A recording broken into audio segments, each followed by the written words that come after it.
Vamos a reanudar este sexto congreso del Observatorio de Contratación Pública que se celebra en esta Universidad de Sevilla y que estamos ya en la recta final. Y como obra en el programa, esta mesa se titula Nuevas formas de control y fiscalización de la contratación pública. Quien les habla es el moderador y tengo mucho gusto de asumir esta función y le agradezco a las autoridades del observatorio que hayan pensado en mí para colaborar de esta manera en este congreso de contratación pública, al profesor Jimeno, al profesor Moreno Molina, a toda la junta directiva del observatorio y también agradezco a las autoridades de la Universidad de Sevilla y de la facultad y que están colaborando en esta iniciativa, la confianza que depositan en mi persona. Moderar siempre es una tarea compleja, es una tarea que todos hemos asumido muchas veces. No es lo mismo dar una conferencia que dar una charla que moderar. Yo sé que las personas que están en la mesa son personas de gran categoría humana y académica y profesional y que van a hacer la tarea muy sencilla, porque además resulta que la doctora Silvina Bacigalupo, por razones médicas, no puede llegar hasta Sevilla y entonces la metodología va a ser muy sencilla. Yo voy a decir unas palabras introductorias y luego voy a dar por espacio de 10-12 minutos a cada una de las personas que están en la mesa para que intervengan sobre la relación que tiene su tarea profesional con la contratación pública. Y luego haremos algunas preguntas. Yo he hablado con ellos y con ellas para ver qué preguntas pueden ser de más interés, de manera que confiamos en cumplir con el horario programado. La tarea del control y de la fiscalización son tareas administrativas.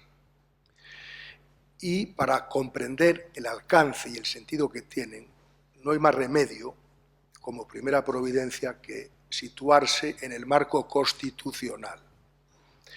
Yo aprendí de mi maestro, el profesor Milán Gil, que todas las cuestiones del derecho administrativo deben arrancar y deben situarse en el marco constitucional.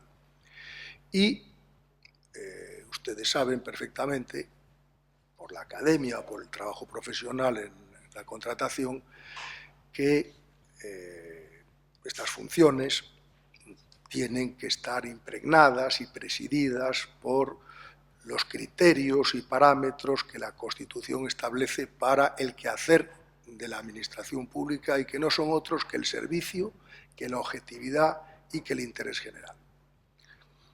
Por eso el control, la intervención previa es ante, o la fiscalización como actividad ex post, ambas, o el control externo. Aquí tenemos representantes del control interno, del control externo, de la fiscalización y de la supervisión. Deben partir de la sustancia constitucional y, por lo tanto, para que ese control y esa fiscalización se realice de acuerdo con los parámetros constitucionales, tiene que ser objetiva. Nunca nos cansaremos lo suficiente, los profesores de Derecho Administrativo, de hacer referencia a esta nota constitucional que preside el entero quehacer de la Administración. Y en materia de control y fiscalización significa ni más ni menos que ese control esté realizado por órganos independientes y autónomos y que se realice de acuerdo con el conocimiento técnico. Independencia y conocimiento, si no el control no es control. Será otra cosa, pero no es control. Dicho esto, también hay otro artículo de la Constitución que en materia que nos ocupa de la contratación es muy relevante, que es el artículo 31, parágrafo segundo, que yo le llamo el gran desconocido porque muchas veces en el derecho administrativo no lo hemos analizado in extenso ni hemos sacado jugo o el sentido que tiene, y es este numeral en el que se dice que el gasto público debe realizarse de acuerdo con la equidad, con asignaciones equitativas y la programación y ejecución en el marco de la eficiencia y de la economía. Es decir, que equidad, eficiencia y economía son tres ingredientes constitucionales que deben estar presentes en la tarea administrativa y esencialmente en la tarea del control y fiscalización de los contratos, porque no hace falta repetirlo, aquí se habrá dicho hasta la saciedad que los fondos públicos que se destinan a la contratación en nuestros países y en España en concreto son muy cuantiosos. Y por lo tanto, no podemos olvidar que el ciudadano, esto nos hablará después seguramente el profesor Gimeno cuando trate de la buena administración de la contratación, el ciudadano espera obras, bienes, servicios, infraestructuras dignas de la condición de ciudadano que le permitan realizarse libre y solidariamente yendo al colegio, a un hospital, transitando por una carretera, por un aeropuerto. Y por eso, en la contratación pública, nunca se puede perder de vista que los órganos de selección y los órganos adjudicadores deben buscar aquella oferta que en el marco de los pliegos, que han de ser claros, concretos, concisos, precisos y completos, mejor dé respuesta a las inquietudes sociales que trata esa contratación de resolver. Bueno, pues para tratar de todas estas cuestiones y las que les parezca conveniente a los miembros de la mesa, los voy a presentar. No hace falta realmente que presente a ninguno de ellos porque son personas muy bien conocidas en el ámbito académico, profesional, y yo lo que he hecho es subrayar algunos rasgos de su trayectoria que me parecía que pueden ser de interés que ustedes conozcan más. Está con nosotros la profesora, doctora Encarnación Montoya, de esta casa, de la Universidad de Sevilla, que además de desempeñar la cátedra de Derecho Administrativo, es directora de una cátedra de Derecho Minero, que tiene mucha importancia a los efectos de esta mañana porque ella ha seleccionado como materia de su intervención el control de las cláusulas ambientales en los tribunales especiales de recursos contractuales. Además, es la presidenta del Tribunal de Recursos Contractuales del Parlamento de esta comunidad autónoma y no voy a entrar en todos y cada uno de sus estudios muy conocidos y brillantes que la profesora ha realizado, y yo como moderador le agradezco mucho que esté con nosotros. También nos acompaña el presidente del Tribunal de Recursos Contractuales de la Comunidad Autónoma de Aragón, cargo el que ha sucedido a nuestro amigo y compañero José María Gimeno, y que además de la función pública que ha realizado, haber estado en la Junta Consultiva de Contratación de la Comunidad Autónoma, también haber sido interventor general y miembro de la Cámara de Cuentas, una persona que tiene un conocimiento de la realidad del mundo de la contratación y de la contratación externa, que creo que va a ser muy interesante que podamos conocer. También está con nosotros la interventora general de la Comunidad Autónoma de Andalucía, doña María Antonia González Pavón, que además de su condición de interventora general y por lo tanto no tiene más remedio que conocer de esta materia de una manera muy especial y muy intensa. Es licenciada en Derecho por la Universidad de Sevilla, con especialidad en Derecho Público, funcionaria de carrera del Cuerpo Superior de Administradores, especialidad Gestión Financiera, y ha ocupado distintos puestos de responsabilidad en el ámbito de la gestión administrativa y financiera de la Intervención General la Intervención Provincial de Sevilla y en el Servicio Andaluz de Salud. También tiene actividad docente en el Instituto Andaluz de Administración Pública, en los másteres de auditoría pública, contabilidad y control financiero de las administraciones públicas y de auditoría operativa. Es decir, es una persona que además tiene un conocimiento exhaustivo de contabilidad. Y para que el control sea lo que todos queremos que sea, tiene que radicarse en personas independientes que además tengan conocimientos solventes en contabilidad.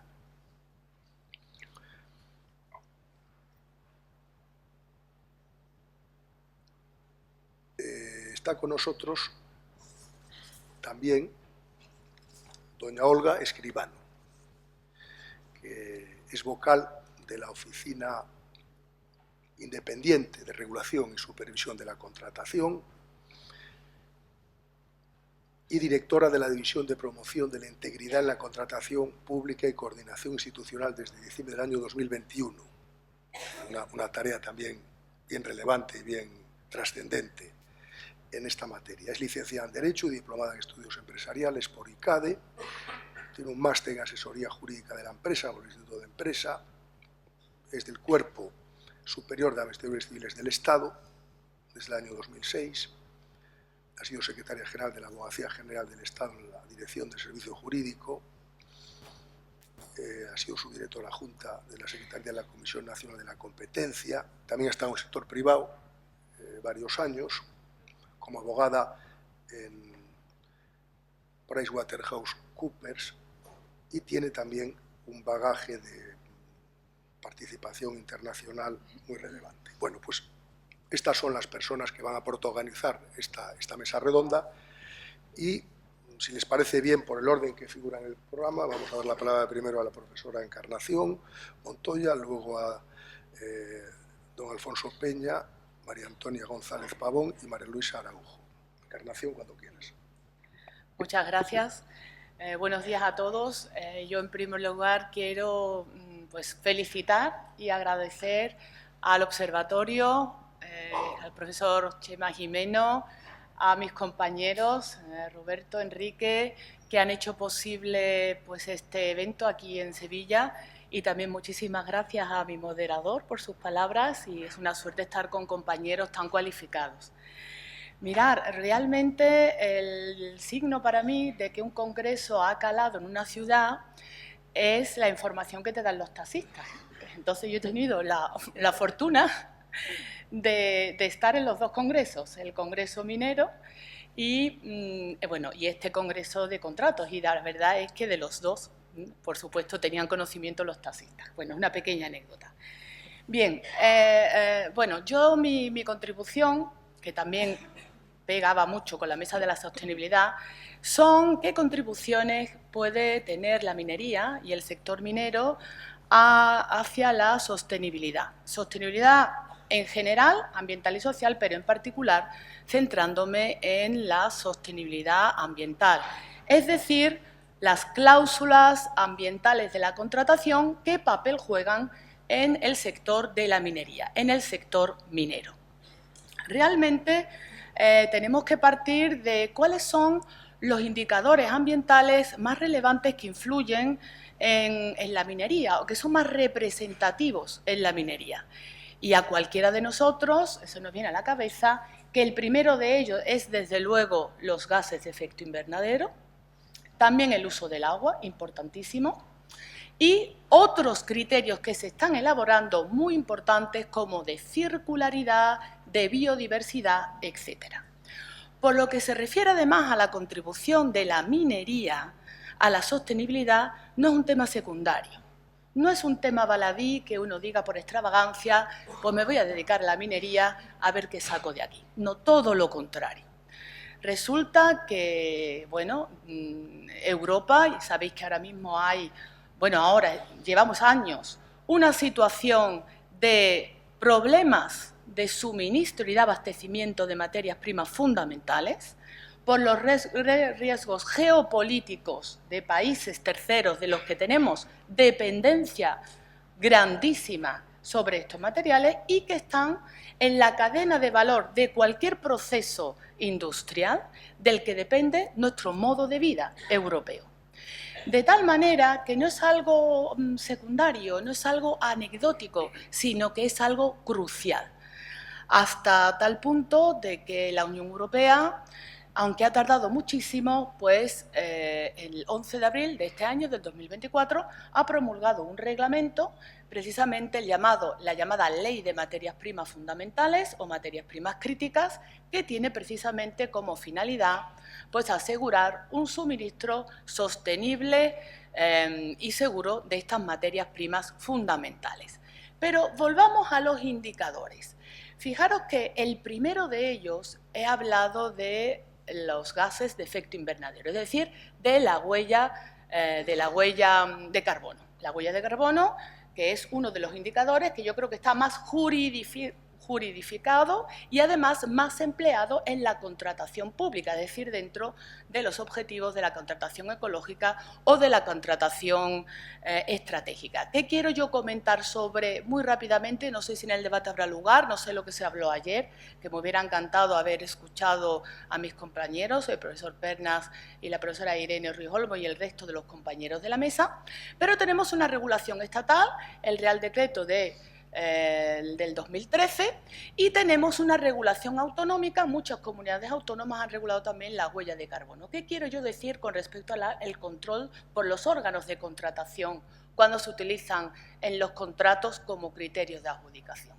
Pues sabemos que tenemos el problema o la necesidad de modulación cuando en la regulación estatal pues ese régimen de la huella del carbono se predica de la empresa, por lo tanto, de todos los procesos que tienen lugar en la empresa o en la organización y, por lo tanto, no de la concreta prestación o del objeto del contrato. Y eso ha producido, como no, pues una primera doctrina absolutamente asentada por parte de los tribunales de recursos contractuales, de fiscalización, en concreto refiriéndome por poner el Tribunal Central, pues que tenía la tesis, empezó desde la resolución 368 del 2020 a señalar que como criterio de adjudicación, al no referirse al objeto del contrato, pues realmente no cumplía los requisitos de lo que nos manda la legislación contractual. Bien, esta doctrina ha ido evolucionando y yo ahí sí que quiero dar un poco a la necesidad, no sé lo que han dicho mis compañeros, y hasta la legislación, el derecho positivo, de modular estas exigencias. Si queremos realmente llegar a los objetivos climáticos que nos hemos impuesto, yo creo que hay que revisar esa normativa. Revisar la normativa como está regulado, la huella ambiental a nivel estatal con lo de los procesos, la empresa, y fijarnos en cómo están regulados por normas autonómicas que la huella se refiere al producto o al servicio, que es una regulación más adecuada. Pero volvamos a la modulación, que me parece muy importante hacia dónde tenemos que ir si queremos cumplir los objetivos climáticos. Lo ha dicho los propios tribunales de contratos, el propio Tribunal Central. Rápidamente, que se puede utilizar la huella de carbono como criterio de adjudicación siempre que se haga una relación concreta con ese objeto de la prestación como una medida de mejora de la prestación que se está contratando, es decir, que en el alcance de la huella de carbono se comprenda la parte principal de la actividad que va a ser objeto de ese contrato. Bien, voy a dejarlo ahí. El segundo es la huella hídrica. De la huella hídrica no hay desarrollos normativos. En la Comunidad Autónoma de Andalucía, Valencia lo tiene y su registro lo tiene previsto, pero no lo ha desarrollado. Y ahora me voy a la novedad. La novedad que yo quería comentar, que es la previsión en este reglamento europeo de la huella ambiental o ecológica de las materias primas fundamentales. La huella ambiental no es que sea una novedad radical, lo del Footprint Network es algo que ya es mucho anterior, pero sí es una novedad su utilización precisamente para esas 34 materias primas fundamentales que son críticas, que son esenciales para el aseguramiento de la transición ecológica económica y digital, el modelo en el que estamos insertos. Pues bien, el artículo 31 de este reglamento señala que la Comisión complementará este reglamento, esta llamada Ley Europea de Materias Primas Fundamentales, en el sentido de elaborar la huella ambiental para las materias primas fundamentales, teniendo en cuenta para su cálculo y verificación, pues métodos científicos sólidos, lógicamente, que sean fiables, que permitan la comparación y que permitan, por lo tanto, ser utilizados en el mercado, porque, claro, de cualquier indicador ambiental, también y aplicado a cualquier sector, también en la minería, tenemos que tener que haya métodos científicos que sean fiables, que haya confianza y que permitan la comparación en el mercado, para luego ver su correcta utilización y su fiscalización.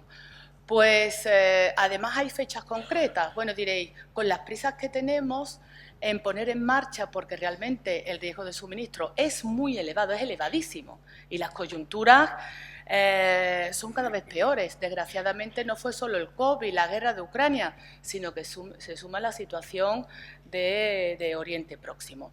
Entonces, bueno, el calendario que se ha impuesto la propia Unión Europea a la Comisión de hacer un primer informe de cuáles van a ser las materias primas fundamentales para las que, por su impacto significativo, van a elaborar una huella ambiental de esa materia prima que va a poder ser exigida como preceptiva y que como un requisito que sea proporcional en este mercado. Por cierto, de esa huella ambiental también, que no se me escape, fijaros que este es un indicador que es global, los demás son parciales, este es un indicador que es global, es decir, en un solo parámetro resume los demás indicadores ambientales. Entonces manda el reglamento que siempre entre esos parámetros que se van a tener en cuenta va a ser precisamente la emisión de gases de efecto invernadero. Por lo tanto, yo creo que es un elemento muy importante, es de la materia prima, por lo tanto yo creo que nos queda mucho para que tengamos que fiscalizar la utilización de la huella ambiental de las materias primas fundamentales en un contrato, pero no cabe duda que tal y como está ahora mismo, además regulado lo de la vinculación al objeto del contrato, lo va a cumplir absolutamente, yo creo que sin ningún problema. De hecho, además este reglamento potencia, y lo dice en su articulado muy importante, la contratación ecológica a través de criterios de circularidad también de estas materias primas, que por cierto están ahí, están en proceso de elaboración, pero todavía no están finalizados. Solo un último apunte, que no sé si me estoy extendiendo al final. Esto es por lo que se refiere a qué criterios se pueden ser utilizados en minería para la contratación pública. Pero luego hay otra parcela, donde también intervienen los criterios ambientales, aunque en puridad no es un contrato, que son en los concursos mineros. Yo sí lo quiero apuntar porque, bueno, estamos en Andalucía, la importancia de las materias primas, sobre todo aquí del cobre, pues es de todos conocido. Entonces, a través de los concursos mineros, la Junta de Andalucía ha sacado en diciembre del 2023 de todas las provincias de permisos mineros que estaban caducados, pues el concurso minero de permisos de investigación de todas las provincias, y en julio, el 1 de julio de este año, ha sacado a concurso el más importante, que es el concurso que se refiere a Huelva. En total 457 permisos, de los cuales es muy interesante que os fijéis la novedad de cuál es el clausulado ambiental y social que tiene establecido, teniendo en cuenta que se aplica supletoriamente a estos concursos la legislación de contratos. Muchas gracias. Muchas gracias, profesora Encarnación, por su disciplina. No, tenía aquí un cartelito de 1 minuto, pero ni siquiera lo he tenido que mostrar. Es una materia, como todos hemos tenido ocasión de escuchar, bien relevante, que pone a nuestra consideración la importancia de los indicadores del control de los indicadores de calidad que tienen tantas veces insertos los contratos. Voy a aprovechar para hacer un poco de propaganda porque en Mariñán el año que viene el tema del Congreso Iberoamericano de Derecho Administrativo es contratación pública, índices de calidad y desarrollo humano, que también de una manera más general, pero atiende a esta cuestión de los indicadores, de medir, que los de derecho administrativo estamos en el mundo de lo concreto y por lo tanto si el derecho administrativo es un ordenamiento de realización concreta, pues no tenemos más remedio que colaborar a construir indicadores y luego pedir la ayuda de otras ciencias sociales, sociología, estadística, para ser capaces de verificar y comprobar que esos indicadores se cumplen. Muchas gracias. Ahora vamos a darle la palabra a don Alfonso Peña Ochoa, que preside el Tribunal de Contratación de la Comunidad Autónoma de Aragón, cuando quiera. Vamos a ver por ahí. Muchísimas gracias, profesor Rodríguez Arana, por su presentación y por atreverse a moderarnos, y también agradecer la invitación de los organizadores de este congreso pues, para estar hoy aquí en Sevilla. Quiero felicitar al Observatorio y a la Universidad de Sevilla por dos razones: por unos contenidos excelentes que ha tenido hasta ahora, y espero que a lo largo de esta mañana se complete en este congreso, y también por la perfecta organización y por su desarrollo. Hemos estado muy a gusto en esta ciudad maravillosa y el congreso, pues yo creo que no se le puede pedir más. He tenido, como saben, la suerte de participar de una manera u otra en todas las ediciones de este congreso desde que arrancó en Madrid, no me acuerdo ya hace cuántos años, ¿no? Y esta es la primera vez que lo hago en condición de presidente del Tribunal Administrativo de Contratos Públicos de la Comunidad Autónoma de Aragón. Como todos ustedes saben, ese órgano lo creó, lo puso en marcha y lo presidió en su primer mandato el profesor Jimeno Feliu, que es toda una referencia para nosotros en este campo. Y solamente ya eso, pues para mí es una tremenda responsabilidad el tener como objetivo intentar alcanzar el nivel de excelencia y de funcionamiento que tuvo el tribunal durante su mandato, que casi ya les adelanto que no voy a ser capaz de conseguir durante los años que yo desempeñe esta función en esa responsabilidad, ¿no? Intentaré aportar la experiencia de toda una vida profesional muy vinculada a la contratación pública y, bueno, espero que con su ayuda pues que todo salga bien. Del recurso especial no voy a hablar tal como hemos convenido en la sesión de hoy mucho, por dos razones. Primero, porque tanto Olga Escribano como la profesora Montoya iban a hacer iban a dar alguna pincelada sobre el recurso en sus intervenciones, y por otras dos razones que van a entender pronto. Estamos hablando en una mesa sobre nuevos escenarios de control, como que el control necesitará tener pues nuevos enfoques o corregir un poco su rumbo. Y esta circunstancia es algo que no aprecio en el recurso especial. Creo que hay, y lo hablaba con el profesor Rodríguez Arana antes de entrar en la sala, creo que sobre el recurso especial la opinión en la doctrina y entre los usuarios del recurso es pacífica y mayoritaria, de que funciona correctamente, que ha servido para cumplir sus fines institucionales, y que, bueno, que lo que se pretendía, que es tener una posibilidad de impugnar irregularidades en los procedimientos de adjudicación de los contratos de una manera rápida y eficaz, pues es algo que de momento, con todos sus problemas, pues el recurso ha sido capaz de resolver. No estoy hablando ya de la opinión que tengamos cada uno de nosotros, del contenido de las resoluciones, sino del funcionamiento del mecanismo, como mecanismo de control, tal como estaba diseñado en las directivas y luego en la legislación nacional.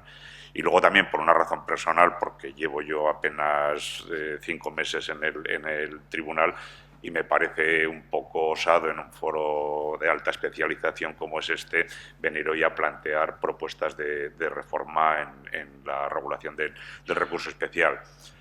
He oído alguna en estos últimos días que bueno, lanzo, simplemente cito para el auditorio, con ocasión precisamente de la defensa de una tesis doctoral en la Universidad de La Coruña, creo que fue, me han llegado ecos de que la aspirante a la doctoranda planteó alguna posibilidad de extender el ámbito objetivo del recurso especial no solo a las fases de adjudicación de los contratos, sino también intentar sujetar a la función revisora de los tribunales algunas actuaciones en la ejecución del contrato. Bueno, pues esto daría para una mesa en sí mismo, ¿no? Yo le veo algunos problemas, pero claro, tener también en fase de ejecución una herramienta de control tan inmediata y tan útil como es el recurso, pues podría resolver algunos de los problemas que ahora mismo se producen en sede jurisdiccional, ¿no? Y también, por citar en este foro un tema que me interesó también en estos meses recientes, creo que hay que trabajar algo como proponía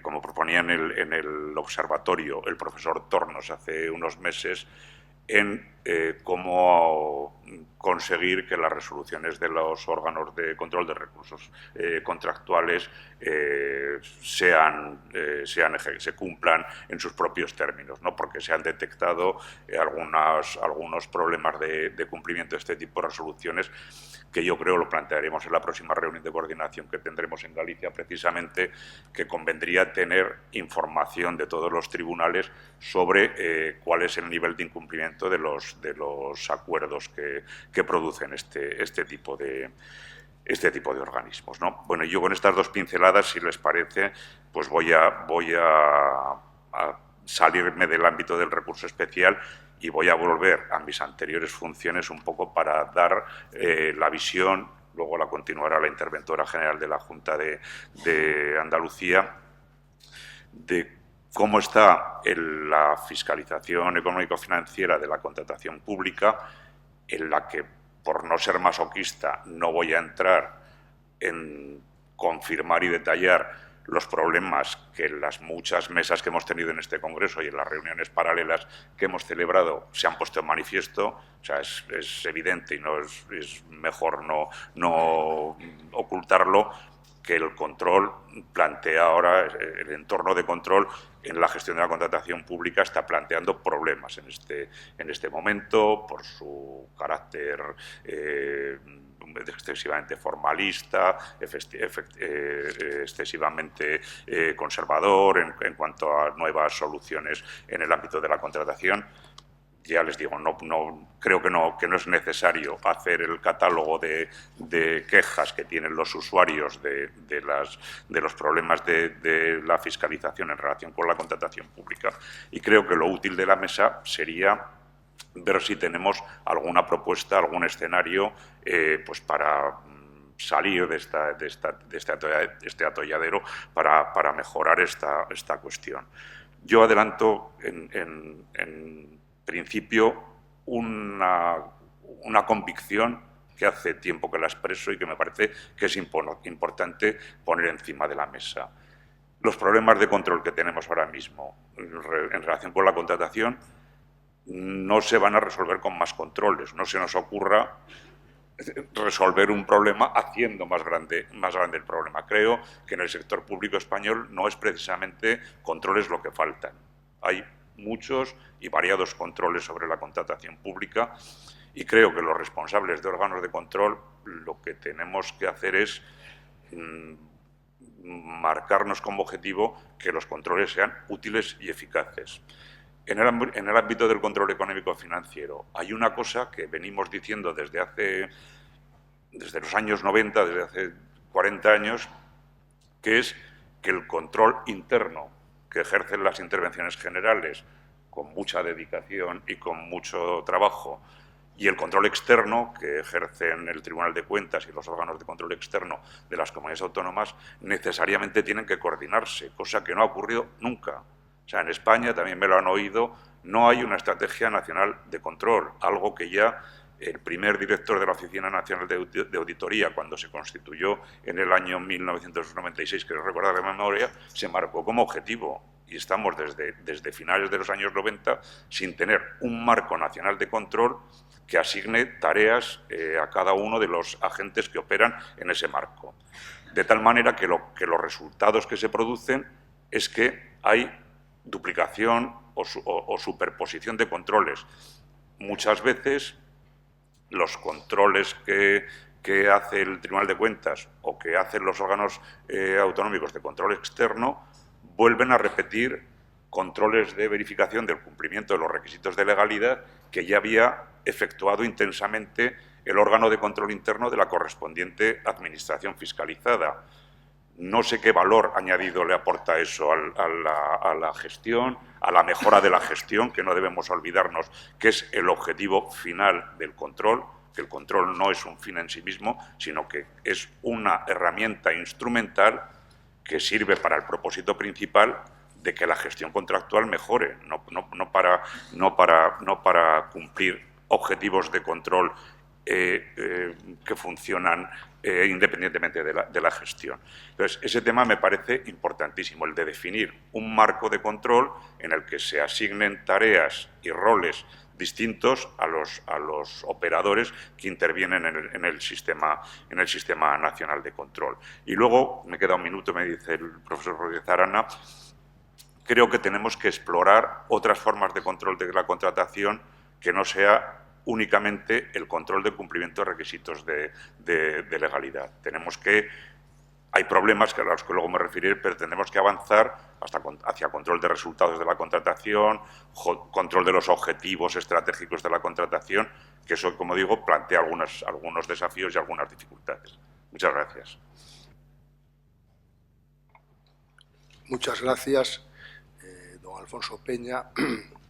Comentarios muy pertinentes en relación, por ejemplo, con la necesidad de una visión integradora del control, una perspectiva integral del control, con diálogo y colaboración entre los órganos internos, también los órganos externos y los controles ex post. Ese diálogo puede resolver muchos problemas y me alegro que lo plantee porque yo personalmente llevo algún tiempo en unos artículos y conferencias abogando por esta perspectiva. Y también me parece que su comentario acerca del formalismo es bien oportuno. Claro, cuando la forma se desgaja del valor, ingresamos al reino del procedimentalismo y del positivismo exacerbado que impide o dificulta que a través de, en este caso, el control también se realicen los valores constitucionales. Y este es un punto que yo creo que es muy importante y que yo percibo a veces cuando hablo con funcionarios que se apegan mucho a la forma y que tienen un poco de... son reacios a plantear cuestiones sobre los valores constitucionales, sobre la objetividad, y al final un expediente, un informe de control tiene que ser objetivo, y la objetividad tiene que ver con la racionalidad y tiene que ver con esas propiedades constitucionales. Muchas gracias. Ahora tiene el turno doña María Antonia González Pavón, interventora general de la Junta de Andalucía. Muchas gracias.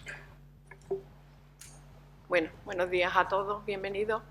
Bueno, yo quería agradecer también a los organizadores por darme la oportunidad de expresar la visión que tenemos desde los órganos de control interno de la comunidad autónoma sobre estas cuestiones del control en el ámbito contractual. Y bueno, y también felicitaros por el éxito de la organización de estas jornadas. Para mí son nuevas, yo es la primera vez que participo en estas jornadas y la verdad que creo que merece una felicitación su organización. Bueno, a ver, en la intervención general de la Junta de Andalucía somos los responsables del control interno de la comunidad autónoma, de una comunidad autónoma con un volumen de contratación pues bastante importante, ¿no? Una nueva contratación que supera los 5.500 millones de euros. Al final es un motor de la economía, la contratación de la administración pública, y allá por unos 113.000 contratos en el año 2023, son datos del año 2023. Bueno, cuando en el programa habla de nuevas fórmulas de control, estamos pensando en el control interno, control externo, también pues en estos nuevos órganos que, bueno, ya no tan nuevos, ¿no?, pero que contempla la ley de 2017, la con transparencia, no está la compañera Silvina, pero está pensando en otras cosas, además del control tradicional. Nosotros, como responsables del control tradicional, realmente creo que lo que tenemos es que hacer una reflexión sobre si el control que estamos realizando es de verdad útil. Coincido un poco con los comentarios que hace Alfonso Peña, y creo que también debemos hacer una reflexión sobre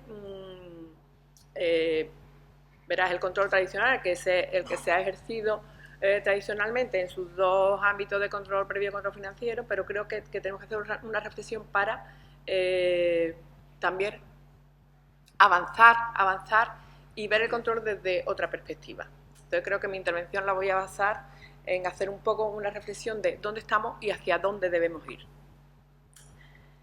Ahora mismo el tipo de control que se ejerce, ya decía, pues el control previo, suspensivo, que impide que se adopte el acto si no supera el informe de control, y tenemos por otra parte el control financiero. Creo que es bastante más interesante en el sentido de que el control financiero pues verifica también el cumplimiento del ordenamiento jurídico, de la legalidad económico-financiera, pero va un poco más allá porque también mira el cumplimiento de los principios de eficacia, eficiencia y economía, incluso puede ir un poquito más allá, como veremos más adelante.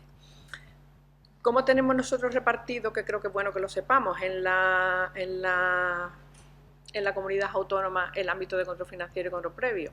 Bueno, pues básicamente en control previo tenemos todas las consejerías y agencias administrativas, los órganos más administrativos, y el resto, agencias públicas empresariales, consorcios, fundaciones, sociedades mercantiles, están en control financiero. Tenemos una excepción con alguna agencia administrativa pequeñita y con el SAC, con el Servicio Andaluz de Salud, que por su volumen pues tiene todo el ámbito de contratación periférico del Servicio Andaluz de Salud, lo tiene en control financiero, y los servicios centrales están en control previo. Con pequeñas excepciones, porque en centrales hay algunas cositas como los contratos menores que están en financiero, y en el ámbito periférico hay algunas excepciones como la fase A, la aprobación del expediente de contratación, que está en control previo. Bueno, luego también la intervención participa en las mesas de contratación. Lo que ocurre es que la labor que realiza en las mesas no es puramente de control, aunque es verdad que ahí tenemos un problema porque a veces se confunde. Parece que si el interventor ha estado en la mesa, ya después el expediente tiene que ser fiscalizado de conformidad, y bueno, el interventor cuando está en la mesa no fiscaliza el expediente, lo único que hace es que actúa como un vocal más de la mesa, que es un órgano colegiado, y lo que hace es que ayuda a conformar la voluntad de ese órgano colegiado. Nada más. Entonces ahí, bueno, me gusta siempre reseñar esta confusión que se produce, pero que cada vez que tengo oportunidad lo digo para que quede claro en el ámbito de la gestión cuál es la postura de la intervención en la mesa. Bueno, pues con esta tipología de control, las salvedades más recurrentes o las que más se repiten, también me gustaría hacer una mención de ellas. Básicamente pues son, aunque hay otras más formales, pero básicamente pues son el uso inapropiado del contrato menor. Ya veremos por qué, no sé si más adelante. Y bueno, pues la ampliación de la vigencia del contrato, las prórrogas sin responder a los supuestos previstos en la ley, o las modificaciones de contrato sin cumplir los requisitos previstos en la ley. Básicamente, al final, el gestor, en aras a prestar el servicio, pues cuando la necesidad le abruma, pues recurre a procedimientos más ágiles y es la forma de salir adelante. Y las recomendaciones que nosotros hacemos desde la intervención pues siempre son pues, que haya una mayor planificación, que se detecten esas necesidades de contratar con mayor antelación para evitar incurrir en esas salvedades, que se mejoren los procedimientos de gestión, Recomendamos la profesionalización de los actores, de los órganos de contratación, creo que es importante, y las recomendaciones van en ese sentido. No son muy distintas ni las salvedades ni las recomendaciones de las que se recogen en la Estrategia Nacional de Contratación que hace la OIRECON. Para el final, creo que todos los órganos de contratación adolecen más o menos de las mismas salvedades, básicamente. Pero ¿qué podemos hacer? ¿Hacia dónde podemos ir? ¿Cómo podemos avanzar? Pues en el ámbito del control previo creo que podemos avanzar en dos sentidos. Todo esto es opinión de nuestro centro directivo, que lo que hacemos es hacer unas propuestas para que sean reflexionadas y bueno, ya veremos si ese es el buen camino o no es el buen camino. Vamos a ver, creo que la fiscalización previa no debe ser una fiscalización plena, integral, que mire todos los requisitos del contrato y que paralice, sino que debe ser más bien una fiscalización previa limitada, que se complemente después con un control financiero y que verifique los aspectos más importantes, más relevantes del contrato. Pero además creo que debe estar acompañada con otras medidas, y a mí una medida que me gusta mucho es y que creo que a lo mejor también podríamos avanzar ahí, que con la experiencia que hemos tenido con el mecanismo de recuperación y resiliencia, en el que se ha establecido a nivel nacional un nivel 1 de control, que es el nivel de control que realiza el propio órgano gestor antes de llegar a la intervención. Ese nivel 1, si se ejerce de verdad en los gestores, puede hacer que el expediente sea de calidad y que también sea más fácil el proceso de fiscalización. Entonces, eso es un camino que podíamos explorar. Otro camino que creo que podemos explorar y que estamos explorando es que, bueno, con la posibilidad que nos dan las nuevas tecnologías, el avance en la automatización, los procedimientos, el expediente electrónico, todo eso nos permite modelar un procedimiento ordenado que hace que se evite la comisión de muchos errores que ahora mismo se pueden cometer. Entonces, ese procedimiento ordenado, estandarizado, con validaciones en el sistema, con trazabilidad, con el control de las acciones del usuario, todo creo que hace que el expediente administrativo sea más correcto y más completo y que facilite el control. Eso en el ámbito de control previo. En el ámbito de control financiero, hasta ahora, que ha estado centrado en la auditoría de cumplimiento, básicamente en verificar que se cumple la ley, y en la auditoría operativa, que va un poquito más allá, porque verifica el cumplimiento de los principios de eficacia, eficiencia y economía, yo daría incluso un paso más. Creo que la concepción de la ley de contrato vigente actualmente no es la tradicional de que se usa la contratación para proveer al órgano administrativo de bienes y servicios. Creo que va un poco más allá y concibe la contratación como un impulso estratégico para implementar políticas públicas. Entonces creo que los órganos de control deben un poco retirar la lupa de ver el expediente, de ver los requisitos formales del expediente y ver el sistema de contratación en su globalidad. Y ver si realmente el sistema de contratación está respondiendo al cumplimiento de sus principios estratégicos, si está sirviendo para impulsar políticas públicas. Y deben también los órganos de control verificar si la organización administrativa es adecuada para dar cumplimiento a esa planificación de la contratación estratégica.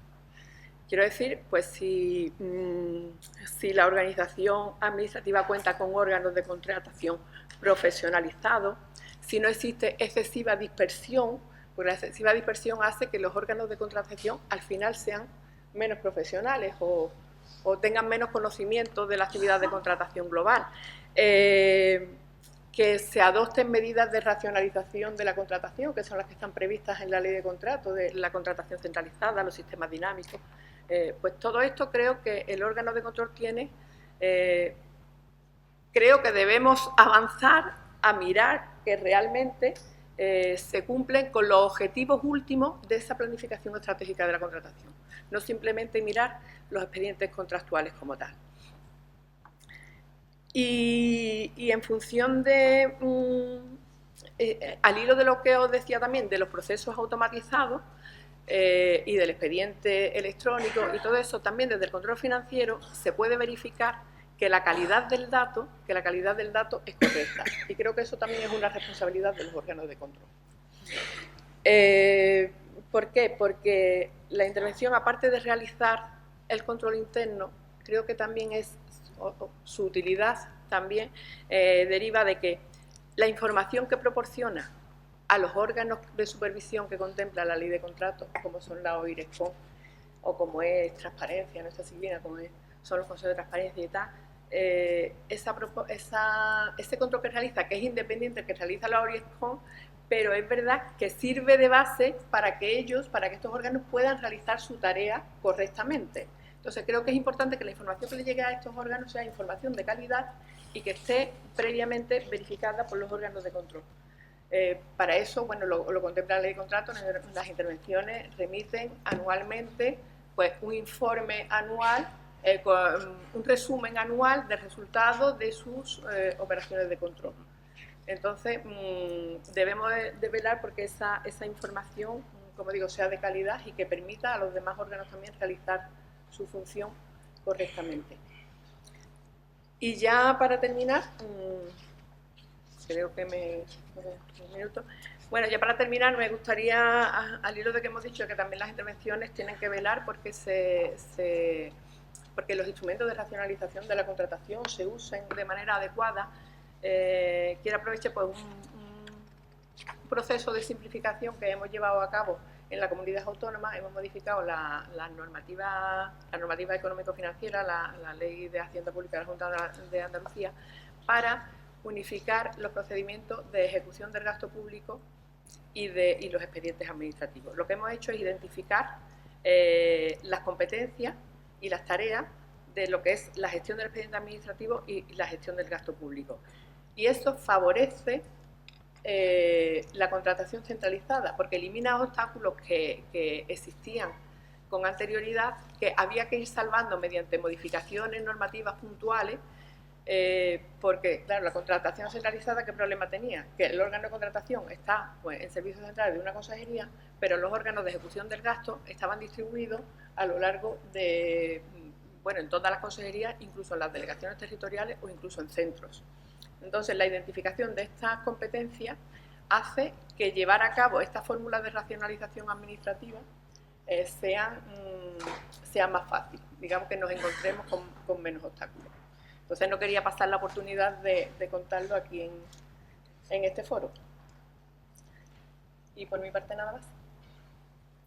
Muchas gracias.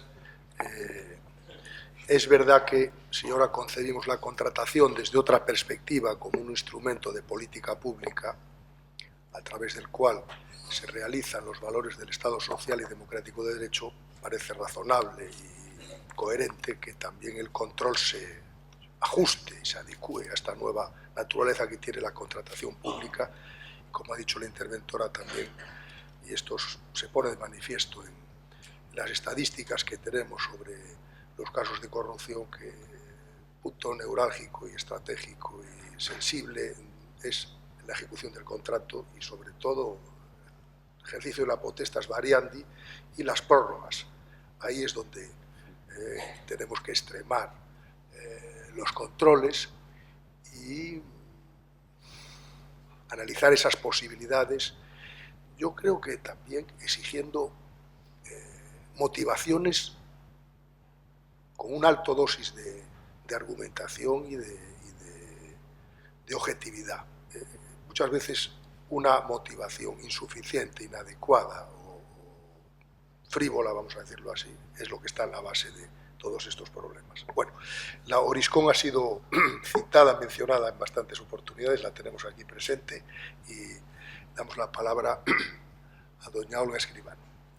Muchas gracias. También quiero agradecer la organización, ha sido estupenda y sobre todo por contar con la OIRESCON. Creo que es un ámbito muy importante para poder dar a conocer nuestra labor, que es la de supervisar, que ahora explicaré más en detalle y bueno, encantada de participar con el resto de los ponentes. De las exposiciones previas he hecho alguna anotación que me parecían interesantes y que me gustaría enganchar. Hablábamos que a lo mejor se produce un exceso de control, ¿no? que quizás es demasiado formalista la contratación. Y hablaba María Antonia de la importancia de ver la contratación en su globalidad, no con una lupa.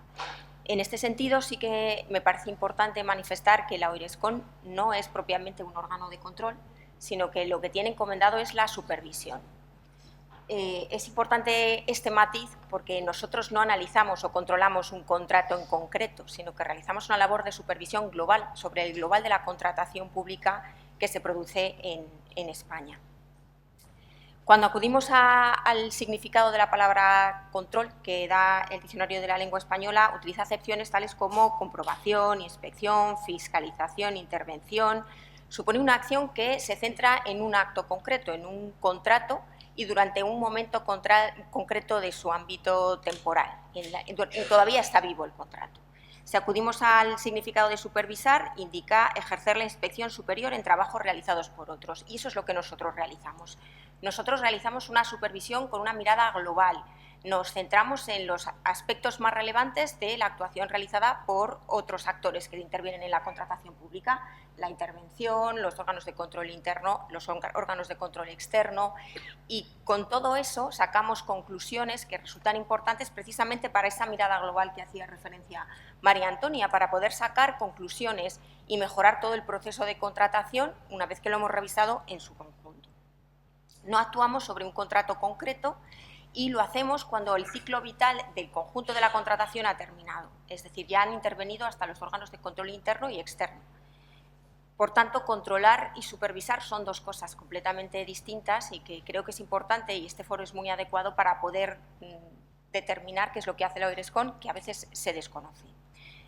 En España ya existían numerosos órganos de control antes de crear la OIRESCON, y la Directiva 2014-24 establece una novedad en este sentido. Señala en su artículo 83 la necesidad de que los Estados miembros cuenten con autoridades, estructuras de supervisión que detecten incumplimientos específicos y problemas sistémicos, ya sea por sus propios medios o bien por información que le llega externamente. Nosotros en este sentido tenemos un buzón en el que nos llegan informaciones sobre posibles prácticas o malas praxis de la contratación pública o incluso posibles casos de corrupción. Y lo que pretendía la Comisión Europea con la creación de estas estructuras era que se sacara una serie de conclusiones y primaba la transparencia. Estas conclusiones se tenían que poner a disposición del público y además tenían que comunicarse a la Comisión Europea. La Ley 9/2017, en su artículo 332, hace efectivo esto que indicaba la directiva y crea la OIRESCON, la Oficina Independiente de Regulación y Supervisión de la Contratación, y la constituye como un órgano colegiado. La directiva no indicaba qué estructura, obviamente, debía seguir cada Estado miembro, y España opta por que la OIRESCON a nivel estatal sea un órgano colegiado y le otorga una finalidad concreta, que es velar por la correcta aplicación de la legislación y promover la concurrencia y combatir las ilegalidades. De esta manera surge una novedad importante en la ley y crea un esquema de gobernanza pública con tres órganos que se interrelacionan concretamente. Hablábamos de la Estrategia Nacional de Contratación Pública, en la que juega un papel relevante tanto la Junta Consultiva de Contratación Pública del Estado como el Comité de Cooperación en materia de contratación. Y finalmente la estrategia, el resultado de esa labor del Comité de Cooperación, lo aprueba la oficina, no la hacemos nosotros, la aprobamos. Finalmente entendimos, dado que era un órgano muy joven, que era necesario dotarle de una mayor regulación o más detalle en lo que eran las funciones que desempeñaba. Y así el año pasado se aprobó el Real Decreto 342/2023, donde se aprueban nuestras normas de organización y funcionamiento. ¿Cómo realiza esta supervisión la oficina? Bueno, pues sigue las pautas que en este sentido le otorga la Ley de Contratos del Sector Público. Así, el apartado sexto del artículo 332 le indica que debe coordinar la supervisión en materia de contratación del conjunto del sector público, debe velar por la correcta aplicación de la legislación, debe velar por el respeto de los principios de publicidad y concurrencia, debe promover la concurrencia en la contratación pública y el seguimiento de buenas prácticas y debe verificar que estas buenas prácticas se apliquen, especialmente en lo relativo a conflictos de interés y en la detección de irregularidades. ¿Cómo plasmamos estas funciones? ¿Cómo las plasma la OIRESCON? Pues sobre todo a través de sus informes. La labor de supervisión, donde mejor se pone de manifiesto, es en la elaboración del informe anual de supervisión. Es un informe en el que desde distintos ámbitos, analizando la actuación de diferentes actores, viene a realizar conclusiones importantes en materia de contratación pública.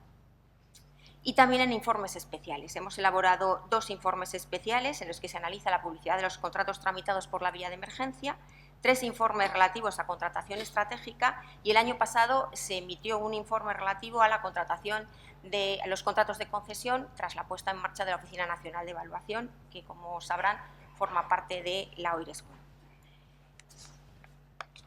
El reto que supuso para la OIRESCON el llevar a cabo esta labor de supervisión, puesto que era una novedad absoluta dentro del ámbito de la contratación pública, parte en primer lugar, cómo hacemos este informe anual de supervisión. Nunca se habían realizado.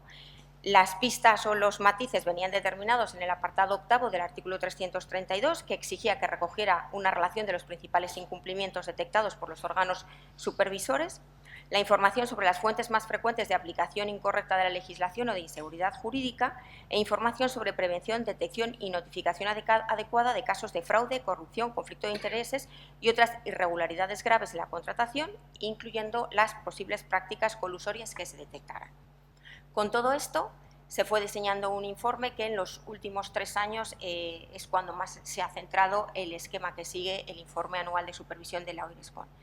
Actualmente consta de 11 módulos, donde recogemos muchos de los aspectos, por ejemplo, que señalaba María Antonia, entre ellos la profesionalización, y así consta, el primer módulo recoge las cifras globales de la contratación pública. Esta es una novedad, no teníamos cifras globales de contratación pública y con este módulo se puede ver cuál es el volumen global de contratación en el año anterior, que es el que supervisa la oficina. Luego se establecen o se realizan 3 módulos sectoriales, uno relativo a la inseguridad jurídica, tal y como indicaba el apartado 8º del artículo 332, sobre prácticas colusorias, que supervisamos la actuación llevada a cabo tanto por la CNMC y otros órganos autonómicos de defensa de la competencia, y sobre antifraude, analizamos la actuación realizada por las oficinas y agencias antifraude y otros órganos, como por ejemplo el Servicio Nacional de Coordinación y Antifraude. También analizamos la publicidad y la transparencia, que son 2 principios básicos de la Ley de Contratos del Sector Público, uno en concreto sobre la publicidad y transparencia en general y otro módulo sobre encargos a medios propios.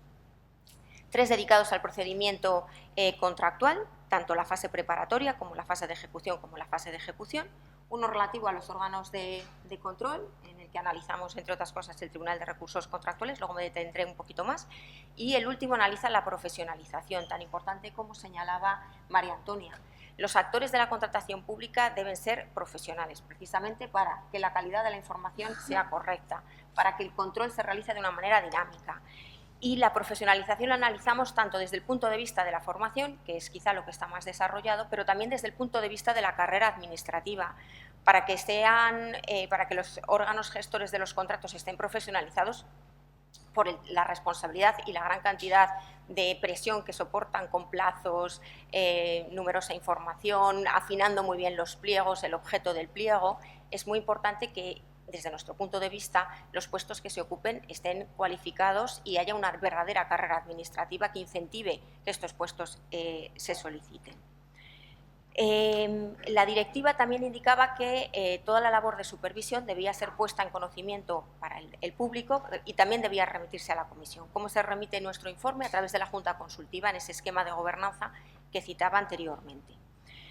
También se publica el informe en la plataforma de contratación del sector público y todo nuestro trabajo se publica en la web de la OIRESCON, que os invito a que podáis entrar y allí podáis ver todos los informes y trabajo que realizamos. ¿Cuál es uno de los rasgos importantes respecto al trabajo que realiza la OIRESCON? Pues el importante volumen de información que tenemos que revisar. Y ahí engancho con la importancia de la calidad del dato al que hacía referencia María Antonia. Tenemos que analizar un total de 200, en el último IAS que hemos publicado, el del año 2023, que analiza la contratación del año 2022, se ha acudido a 227 puntos de información. En concreto, a la actividad de 31 tribunales de recursos contractuales, 97 órganos de control interno y externo, 14 órganos consultivos, 8 plataformas de contratación pública, 13 órganos de transparencia, 11 agencias antifraude y órganos de control del fraude, 10 organismos de defensa de la competencia, 22 centros de formación más la Federación Española de Municipios y Provincias y 20 órganos que ejercen funciones de función pública. Se han visto 24.697 órganos de contratación, 183.277 expedientes, 1.322 pliegos, 75 informes de órganos consultivos, 4.757 recursos contractuales, 3.346 encargos a medios propios, 642 consultas preliminares de mercado y 177 modificaciones contractuales. No pretendo aburriros con datos, pero sí que quería poner de manifiesto la importancia que para nosotros tiene el que el dato que hay en plataforma sea un dato de calidad, puesto que si no hay un dato de calidad, nuestras conclusiones y recomendaciones no van a afinarse. Trabajamos con toda esta información.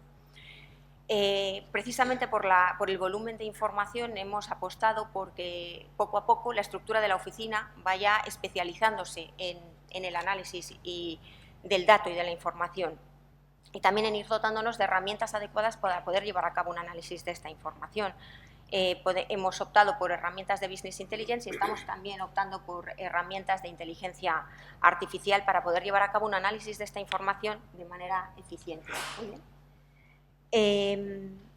Manejamos datos abiertos que encontramos en las distintas plataformas, en la plataforma de contratación del sector público como en las plataformas autonómicas. Con estos datos podemos ver que se cumple efectivamente el principio de publicidad y analizar las distintas fases del contrato. La información que nos encontramos es muy diversa y la información que pedimos a los distintos órganos que supervisamos es muy diversa.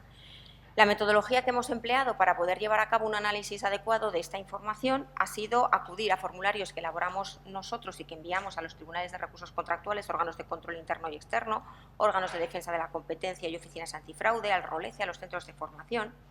También analizamos las memorias de actividad y las páginas web de estos órganos y acudimos a los informes a los que hace referencia el apartado 11 del artículo 332 respecto a la Intervención General de la Administración del Estado, Intervención de Defensa y de la Seguridad Social. Como estamos en una mesa en la que se analizan las nuevas formas de control y fiscalización, sí que quería hacer una breve referencia a los resultados que hemos obtenido en el módulo 10 del IAS del 2023 respecto a los órganos de contratación. Sí que hemos detectado que con respecto al recurso contractual, el recurso especial en materia contractual, que se suele acudir, bueno, hay un 25% de 5,57 de inadmisiones de este recurso que se utiliza por causas que no están señaladas en la ley para poder acudir al recurso. Es decir, hay un cierto abuso en ocasiones a este recurso especial por parte de los licitadores. Los actos que hemos detectado que más recursos han generado han sido los de adjudicación, los recursos relacionados con los pliegos, ya sea en la valoración de la oferta o en el desglose del precio base de licitación o del valor estimado del contrato, y en los supuestos de exclusiones, también cuando se producen exclusiones por ofertas que incurren en valores supuestamente anormales. El tiempo medio de la tramitación de estos recursos es de 71,87 días naturales. Y con respecto a nuestra supervisión, por lo que se refiere a los órganos de control, analizamos tanto la actividad de los órganos de control interno, tanto en el ámbito estatal, la IGAE, la Intervención General de Defensa y la de Seguridad Social, como en el ámbito autonómico. En el ámbito estatal destaca sobre todo en el último año la referencia en sus informes a la contratación menor y en el ámbito autonómico destaca especialmente los reparos que se han producido en la autorización del gasto y en la local en el reconocimiento de la obligación. Respecto a los externos, el Tribunal de Cuentas y OCEX, las irregularidades que más se han detectado han sido el fraccionamiento contractual, la ausencia de justificación de la naturaleza y extensión del objeto del contrato, la importancia de afinar en los pliegos el objeto del contrato, o la insuficiente justificación del procedimiento por el que se ha acudido, o la justificación suficiente del precio base de licitación o el valor estimado del contrato. Como indicaba María Antonia, uno de las fases del contrato donde tenemos menos información y donde mayor debilidades se observan es precisamente en la fase preparatoria. Por concluir, es una pena que no haya podido participar la representante de Transparencia Internacional porque ellos son el órgano de control con respecto al contrato. Nosotros somos los que realizamos una supervisión global de la actividad de todos los actores y Transparencia Internacional es la que fomenta la participación del público, de la sociedad civil, en todo el proceso. El ciclo cerraba muy bien y bueno, nosotros estamos colaborando con ellos en el nuevo plan de gobierno abierto y hubiera sido muy interesante conocer su punto de vista con respecto a la participación de la sociedad civil en el contrato. Muchísimas gracias. Muchas gracias. De todas maneras, el ciclo también termina bien con los que estamos aquí en esta mesa. O sea que, yo rescataría de lo que ha señalado un aspecto que tiene que ver con la profesionalización. Yo vengo siguiendo los informes que hace año a año la oficina y me llama la atención la insistencia que se pone en que el personal que trabaja en la gestión de la contratación sea un personal que esté preparado, adiestrado, entrenado, que conozca la materia. Yo siempre le agrego que conozca la materia y que esté imbuido de los valores del servicio público de la Constitución, del servicio objetivo al interés general, porque si se sirve subjetivamente el interés particular, entonces tenemos un problema. En cambio, cuando hay ese ánimo constitucional del servicio objetivo al interés general, es más fácil. Y en ese sentido, me parece que un punto que se ha destacado en la intervención, en relación con los pliegos, tengo la impresión, aunque soy un profesor, he tenido cargos públicos y he sido responsable del presupuesto en algún ministerio, y tengo la impresión de que cuando los pliegos de cláusulas administrativas, jurídicas, técnicas, están, generales y particulares, están bien redactados, es decir, son pliegos concretos, concisos, precisos, completos. Ahí ya hay un dique de contención frente a la corrupción, porque luego el órgano que tiene que seleccionar pues está atado por la concreción y la puntualización. Si los pliegos son abstractos, genéricos, indeterminados, pues ahí tenemos abierto el espacio para la corrupción. Por eso, qué importante es que esos pliegos sean actualizados, sean renovados, pero desde una perspectiva de puntualización, precisión, completud y concreción. Bueno, muchas gracias a todas las intervenciones. Ahora empieza lo mejor. Tenemos 40 minutos y vamos a hacer algunas preguntas y algunos comentarios sobre los temas tan interesantes que aquí se han suscitado. Para la profesora Encarnación, que ha sido la primera que ha intervenido y que nos ha planteado toda una serie de cuestiones en relación con los indicadores ambientales, puede hacer los comentarios que ella quiera, sobre si le ha quedado en el tintero alguna cosa de su intervención que quiera completar o que quiera replantear, pero yo en esta primera pregunta, porque espero que se pueda hacer dos preguntas a cada uno de los ponentes, le diría o le preguntaría por qué son importantes los indicadores ambientales para las materias primas minerales, qué ha hecho la Unión Europea al respecto, están desarrollados normativamente los índices de circularidad de materias primas fundamentales para ser aplicados como cláusulas ambientales en la contratación pública. Muchas gracias. La verdad es que la Unión Europea nos ha puesto deberes importantes, con fechas. Ya es llamativo incluso el hecho de que es a través de un reglamento. Es decir, un reglamento de la llamada Ley de Materias Primas Fundamentales, es un reglamento, y por lo tanto no necesita transposición, aunque como sabemos pues también impone un calendario para que las autoridades competentes pues se adecúan y cumplan lo establecido en la norma. Para empezar, se ha fijado tanto la Comisión en colaboración con los Estados unos parámetros de referencia y del más importante, que es a lo que a nosotros nos concierne, un parámetro de circularidad de un 25% para el 2030 de las materias primas que se consuman anualmente de media en la Unión Europea. Es decir, que como parámetro de referencia nos impone el reglamento un 25% de circularidad de las materias primas en el año 2030.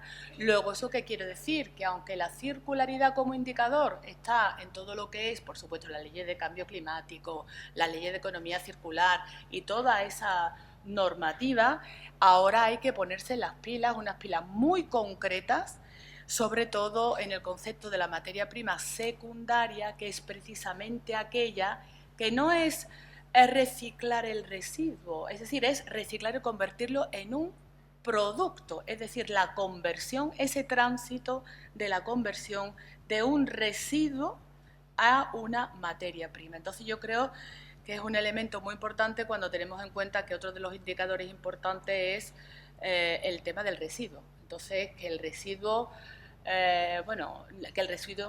en materia extractiva, valorizar los residuos para que se conviertan en materias primas secundarias. Y tiene un mandato, por lo tanto, tenemos ahí unos deberes muy concretos y luego, pues, para que eso sea utilizado, lógicamente, como criterios ambientales en la contratación. O sea, que yo creo que eso es un aspecto muy importante. Entonces, quería decir, ¿por qué es importante? Bueno, pues simplemente los indicadores, porque el impacto que tiene la actividad extractiva, siendo tan importante para la transición económica y energética, pues no cabe duda que lo es en materia de agua, en materia de residuos, etcétera, incluso indicadores de biodiversidad, que habrá que aplicárselos para este sector, ¿no? Así que yo creo que en ese sentido... Y luego, si me permitís, no está en la pregunta, yo quería hacer un apunte. ¿Cómo el tema de las cláusulas ambientales en este sector, a mí se me había ocurrido, está relacionado los dos temas, veis que los he unido, ¿no?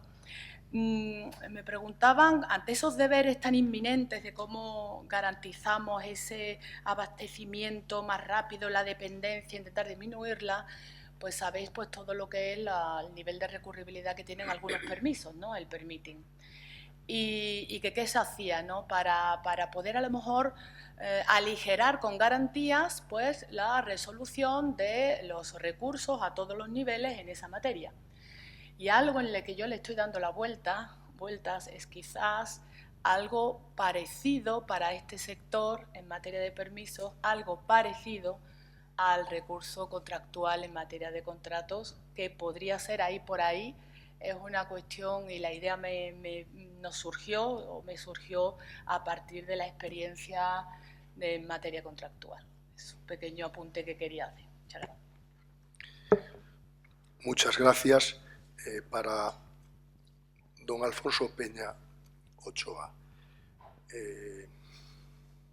si le diéramos todas las atribuciones, competencias y poderes para reformar, si es que hubiera que reformar algo, el sistema o el modelo de control de la contratación pública, ¿qué haría?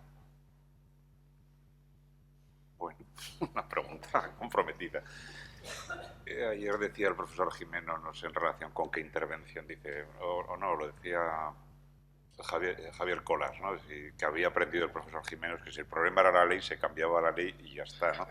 Bueno, si el problema es el sistema o el modelo de control, pues podíamos pensar en cambiar el modelo y se acababa el problema, ¿no? Se arreglaba el problema.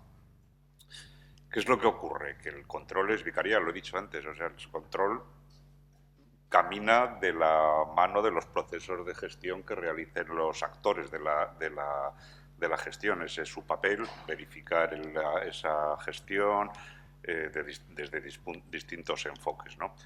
¿Y qué ha pasado en la gestión de los contratos en España? Vamos, en España, y ya que siempre sabéis que me gusta a mí extrapolar un poco también a nivel europeo, y tenemos algún informe oficial que también nos da datos de cómo han funcionado la contratación a nivel Unión Europea 27, ¿no? ¿Qué es lo que ha pasado? ¿Qué es lo que nos dicen la realidad? Bueno, pues que los operadores del ámbito de la contratación pública han centrado todos sus esfuerzos al menos, vamos a poner un periodo de referencia, al menos desde la entrada en vigor de las directivas y en nuestro caso de la transposición con la ley de 2017, en cumplir principalmente, en atender principalmente al cumplimiento de las normas de contratación. Eso ha consumido los recursos de los órganos de gestión, que son los importantes, los que dan soporte a los procesos de contratación. Y claro, si la organización de la contratación se ha dedicado principalmente a dar cumplimiento a las normas de contratación, el control es difícil que pueda dar resultados de control sobre otras cosas que no sea esto, ¿no? En España pasa una cosa, también se decía en una mesa ayer de la que me noté así rápidamente la mención, ¿no?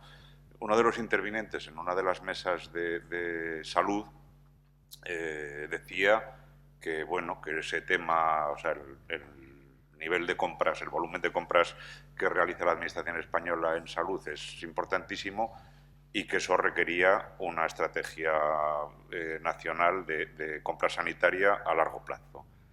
Y que, por sorprendente que nos pueda parecer, esa estrategia no existe. No existe, pues, por razones que no vienen ahora al caso en el tiempo que tenemos, ¿no? Bueno, yo extendería esa reflexión a todas las compras del sector público, no a las sanitarias. Las sanitarias es que además tienen un componente tan importante para hacer cosas con la compra sanitaria que es mucho más evidente que ahí hace falta definir una estrategia nacional de compra en salud, ¿no? Pero las infraestructuras, los bienes de consumo, o sea, no hay una estrategia de contratación en España. Entonces, si tú no tienes una estrategia, es muy difícil que los órganos de control controlen los resultados que da esa estrategia que no existe, ¿no? Y esto nos pasa en más cosas en la Administración española. Llevamos hablando del presupuesto por programas, por ejemplo, desde los años 80. Y la verdad, reconocida por todos los especialistas, es que a día de hoy seguimos sin tener en España un presupuesto por programas que luego contenga unos indicadores que permitan medir sus resultados y su rendimiento. Entonces, el control no puede hacer cosas sobre cosas que no existen, ¿no? No puede desplegar su función sobre cosas que no existen. ¿Qué propongo yo, atendiendo el desafío que me propone el profesor Rodríguez Arana? Que por lo menos lo digan los órganos de control. O sea, por ejemplo, hay una cosa que ha hecho el informe especial de 2023 del Tribunal de Cuentas Europeos que a mí me parece importante, que es poner en primer nivel todos los defectos de funcionamiento que ha encontrado en el sistema europeo de contratación de 2011 al año 2021, con una perspectiva temporal muy amplia, para que los destinatarios de sus informes sepan qué es lo que ocurre. Entonces, que los legisladores sepan que tenían unos objetivos estratégicos cuando aprobaron unas directivas que no se han cumplido en absoluto, que la competencia ha disminuido durante todo ese periodo en lugar de aumentar, que los procedimientos de contratación, en lugar de simplificarse, se han complicado tremendamente y los plazos para formalizar para cerrar una compra pues se han extendido de forma alarmante. Bueno, tú puedes, como responsable de una unidad de control, puedes tener cosas que deberías verificar y no puedes hacerlo porque no existen, pero creo que en el informe hay que decirlo para que todo el usuario de los informes sepan que el sistema adolece de esos problemas en este momento. ¿Y qué haría si tuviera herramientas la posibilidad de influir en la legislación de control? Lo que decía al principio, ordenarlo, o sea, hacer eficiente y útil el Sistema Nacional de Control, darle a cada actor su papel y que cada uno haga el suyo, que la OIESCON tiene el suyo, aunque no sea una autoridad de control.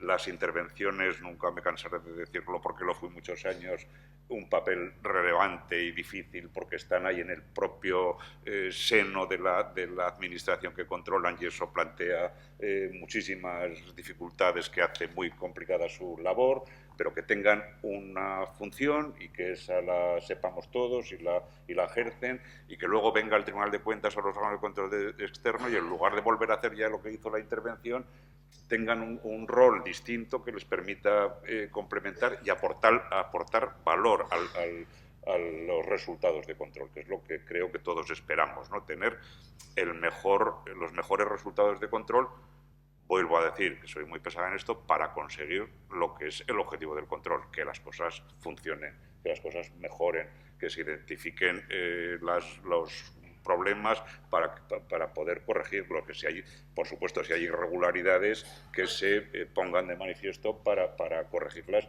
inmediatamente, que es también una función imprescindible, ¿no? Pero yo aclararía el rol de cada uno, no sea que entre todos al final vayamos a acabar volviendo locos a los operadores, ¿no? Con tantas opiniones, con tantos controllers superpuestos. Creo que en eso España ganaría mucho y no me parece además que sea una tarea complicada. O sea, creo que cuando la hablas en foros profesionales como estos, todo el mundo está de acuerdo. Claro, luego ya se plantea al nivel legislativo correspondiente. Nadie quiere tocar la ley del Tribunal de Cuentas, nadie quiere tocar la ley general presupuestaria porque es como abrir la caja de los tribunales. Pero un poco de orden yo creo que sí que tiene que haber en nuestro sistema de control, con perdón.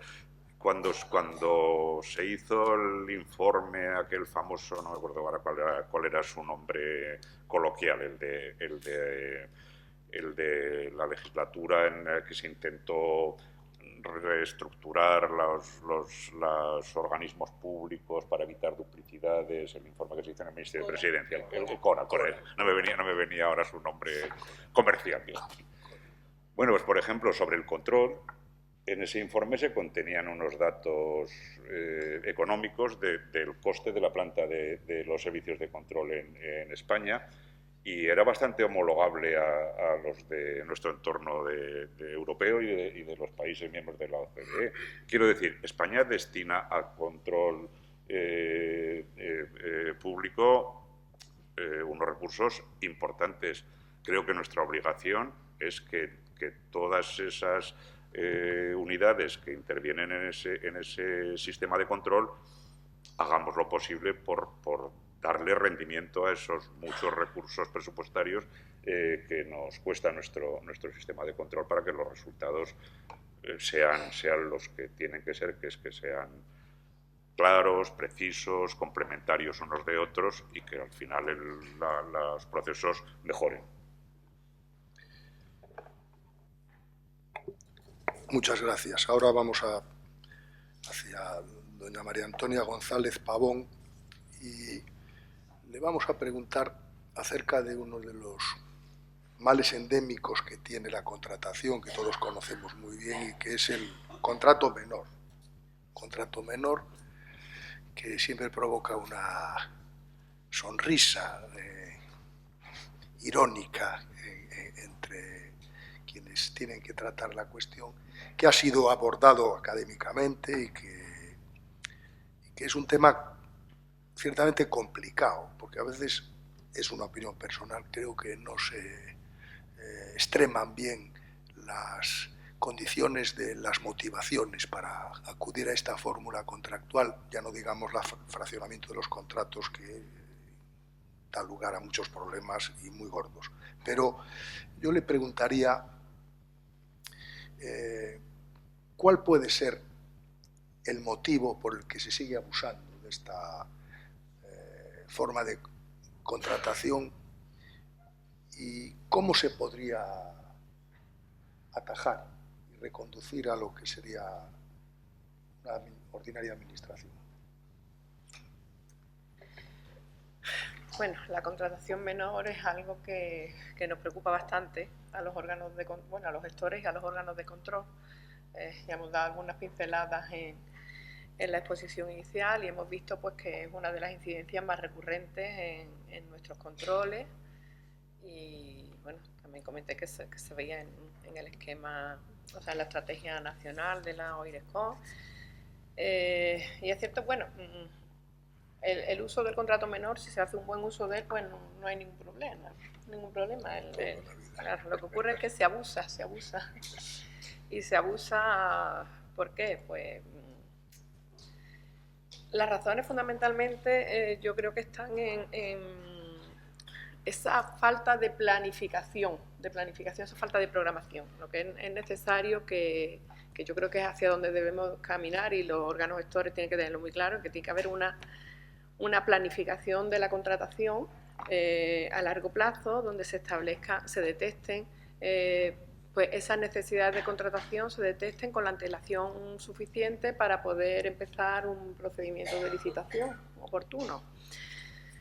¿Pero por qué no se hace? Pues bueno, al final se acude al contrato menor, que bueno, pues es un procedimiento más ágil, es más fácil, tiene menos trámites, a veces no se justifica bien.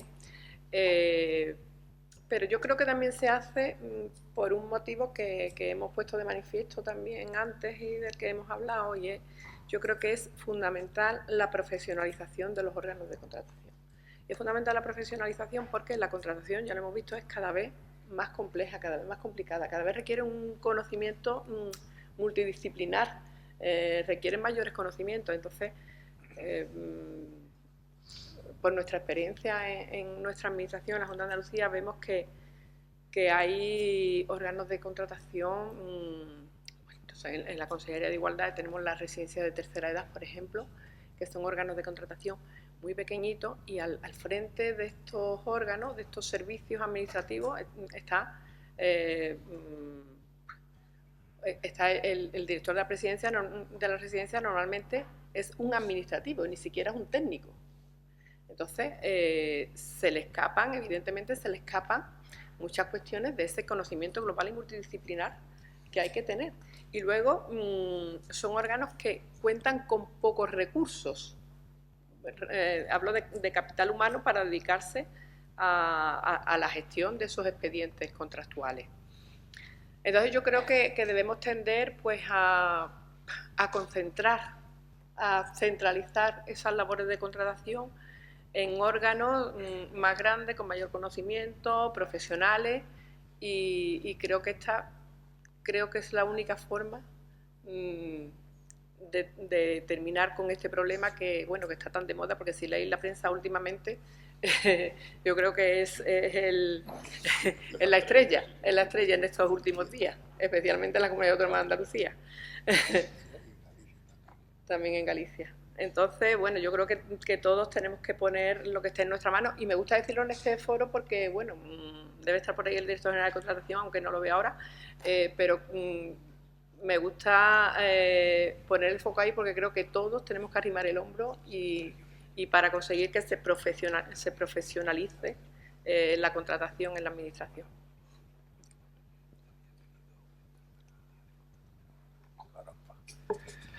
Muchas gracias. Sin ánimo de pisar lo más mínimo la conferencia del profesor Gimeno, pero la buena administración de la contratación incorpora esto que dice la interventora general de la planeación estratégica. Pasa que nosotros los latinos nos cuesta mucho, sí. Nos cuesta mucho la planeación, y nos cuesta mucho, sobre todo, diseñar indicadores y luego medirlos. Porque ya diseñarlo es muy difícil, pero medirlos pues todavía es más complicado. Pero no tenemos otra cosa que entrar por este camino, porque si no es muy difícil que se pueda hacer una buena labor de control. Y además creo que al final, y esto es algo que no siempre se repara suficientemente, al final la calidad de la obra, del servicio, de la infraestructura, no es la que se merecen los ciudadanos, que es de alta calidad cuando se hace la planificación estratégica y cuando se van cumpliendo una detrás de otra todos los pasos hasta llegar pues a la finalización del contrato. Ahora vamos a preguntarle a doña Olga Escribano de Oiriscón. Ella nos ha contado con todo lujo de detalles pues muchos aspectos concretos de los informes que año tras año, desde que se crea la oficina, reflejan. Yo le preguntaría solamente en relación con la profesionalización, porque ese es recurrente. ¿Cuál es, a su juicio, el aspecto concreto que le parece más relevante en relación con esta recomendación de mejorar la profesionalización? A ver, yo creo que de la profesionalización la gran olvidada es precisamente la carrera administrativa. Creo que hay mucha formación, aunque es cierto que en el último lo que detectamos que en el año 2022 solo se cubrió del total de la demanda reclamada en formación en materia de contratación pública el 62,75% de esa demanda. Está bien, pero está muy alejada de cubrir el 100%. Con lo cual, bueno, pues una de las conclusiones es hay que emplear los recursos necesarios para poder atender la totalidad de la demanda. Y como decía anteriormente, creo que la gran olvidada en profesionalización es carrera administrativa. Nosotros venimos insistiendo en la importancia de que en los temarios de selección de los distintos cuerpos de la Administración Estatal Autonómica y local existan temarios de contratación, que me consta que existen en muchos de ellos, incluso que se diseñara un cuerpo específico de profesionales en materia de contratación pública. Yo creo que eso sería algo muy relevante si queremos realmente profesionalizar la contratación pública. Y luego, por otro lado, las RPTs tienen que estar adecuadamente, bueno, las relaciones de puestos de trabajo tienen que estar adecuadamente dotadas de personal para poder abordar la contratación. Como indicaba María Antonia, muchas veces se abusa del contrato menor, pero porque no hay suficiente planificación, porque no hay suficiente personal, no se puede hacer un estudio global de la contratación en términos anuales y se va siempre pues un poco a salto de mata, apagando incendios, claro. Entonces esos impulsos son muy malos, porque si la media que tenía por aquí, la media de licitación de un procedimiento abierto, que es el que más se utiliza, son en torno a unos 5,2 meses, como si no lo tienes bien planificado, vas a necesitar cubrir un servicio, tener un suministro y tienes que licitarlo, y no es inmediato. Con lo cual, la planificación requiere un esfuerzo fundamental y requiere profesionalización. Por otro lado, además de RPT suficientemente dotadas, nosotros insistimos en que los puestos que ocupen los gestores en contratación pública tienen que tener una adecuada dotación económica.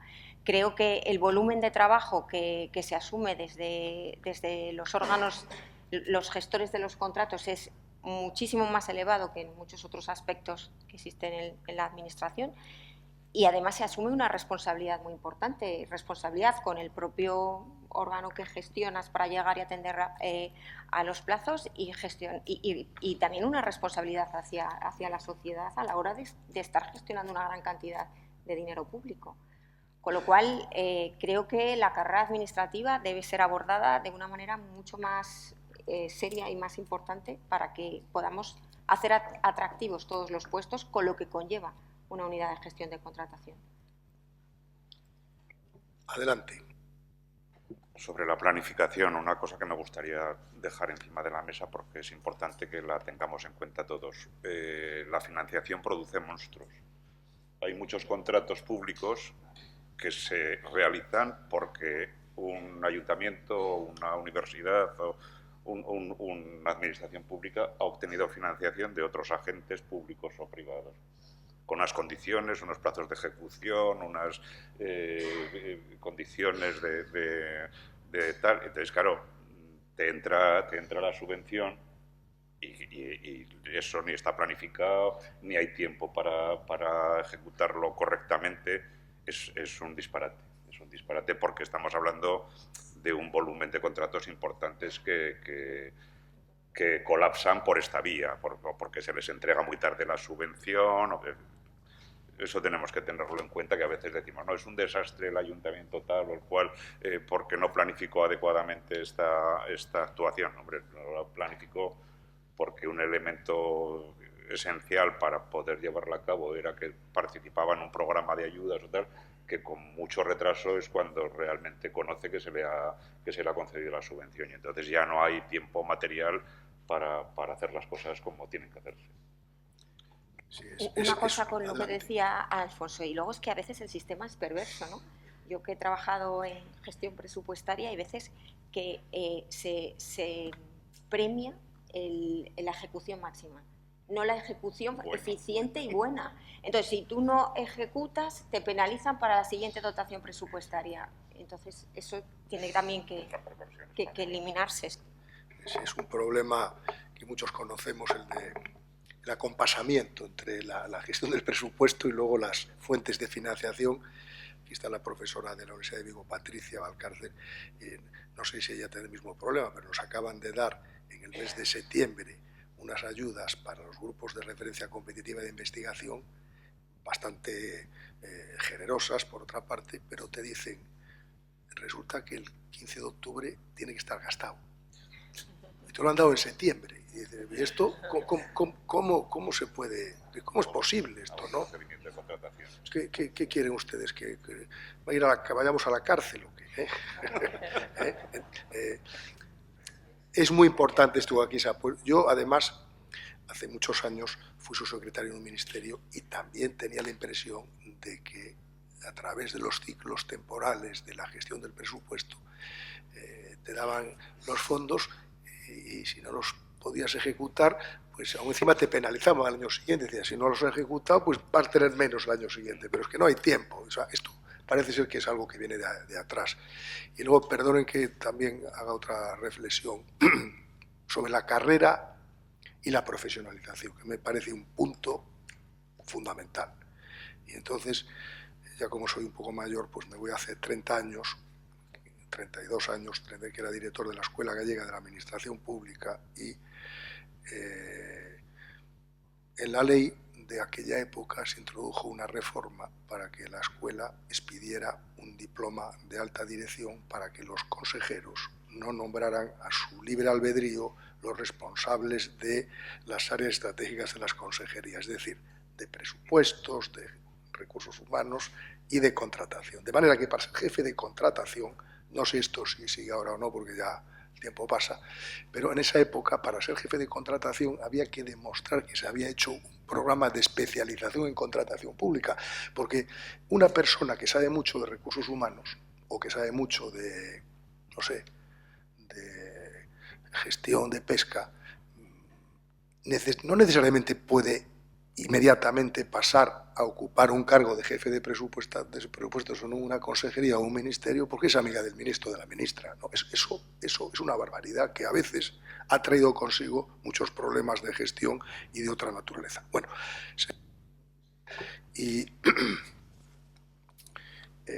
no sé, la profesora Encarnación Montoya si quiere hacer algún comentario adicional o quiere hacernos un balance de la normativa de la huella de carbono en nuestro ordenamiento. Todavía tenemos unos minutos. Ahora, estas últimas tienen que ser más breves porque tenemos que terminar a las 11. Bueno, yo lo que me parece interesante, que todos hemos coincidido, es el que, por supuesto, en derecho y por garantías hay que cumplir las formas, pero lo esencial es el fin. Y yo creo que ese comentario venía también a cuento de lo que yo he querido subrayar, que no he podido explicar, pero que quizás se explicó ayer por la tarde, de esa mayor flexibilización, por ejemplo, de la utilización del indicador de la huella de carbono, ¿no?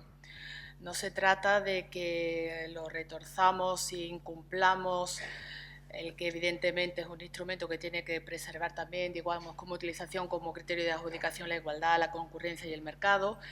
Pero es verdad que si queremos conseguir algunos objetivos, lo importante son los objetivos y entonces tendremos en algunas ocasiones, como se está haciendo ese proceso en el caso de la huella de carbono, y creo que se va a hacer en otros indicadores ambientales en la contratación, hacer una interpretación flexible, un poquito más flexible, con motivación, por supuesto, para conseguir los objetivos que nos hemos dado. Y el objetivo, por ejemplo, en esos indicadores es, por un lado, todo lo que se nos viene de la consecución de los objetivos intermedios, que ya está aquí, el 2030 está aquí y el 2050 queda nada. Entonces yo creo que lo importante es la consecución del fin, la buena administración, y creo que eso es un elemento que yo subrayaría, ¿no?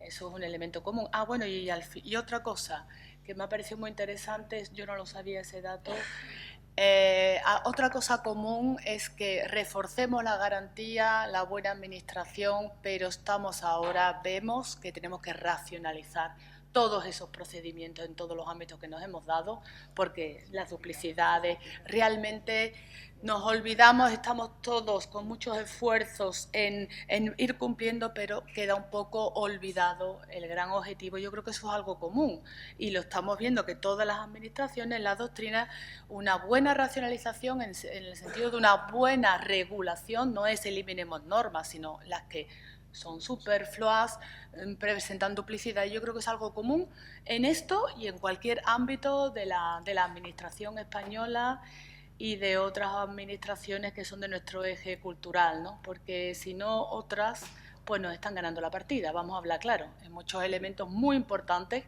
de este mercado global. Eso sí que es una reflexión que me parece importante. Don Alfonso, tienes la palabra por si quieres hacer alguna acotación, comentario. Yo cerraría con la idea que he manejado toda la mañana, ¿no? Que intentemos, lo decía María Antonia antes y estoy totalmente de acuerdo con ella, aparte de hacer el control de los expedientes y de los contratos individualmente considerados, hay que levantar un poco el vuelo, ¿no? Y creo que tenemos que hacer también revisiones sobre procesos de contratación. Es verdad que para esto tenemos un problema de datos, de información. A mí siempre me gusta aclarar que hace falta no solo información y transparencia, que esos son datos, que de estos ahora yo creo que ya disponemos con normalidad de las fuentes de datos, aunque el otro día me llamaba la atención la intervención de la presidenta de la sección de fiscalización del Tribunal de Cuentas, de Dolores Genaro, que seguía haciendo referencia a los esfuerzos que tiene que hacer el tribunal para conseguir que los órganos de contratación rindan la información sobre contratos para que el organismo de fiscalización pueda hacer su trabajo. Es decir, yo creo que ahí ya esas cosas debería haber también un avance legislativo de decir que a quien no rinda, o una de dos, o se integran los sistemas de rendición con las plataformas que ya existen, que seguramente sería lo razonable, o mientras esté esa extraña obligación, algún tipo de sanción tienen que tener las órganos de contratación que no rinden. Pero bueno, no voy a eso, que tenemos que ir bastante, me parece a mí que en la fiscalización de la contratación hay que ir también bastante más lejos de los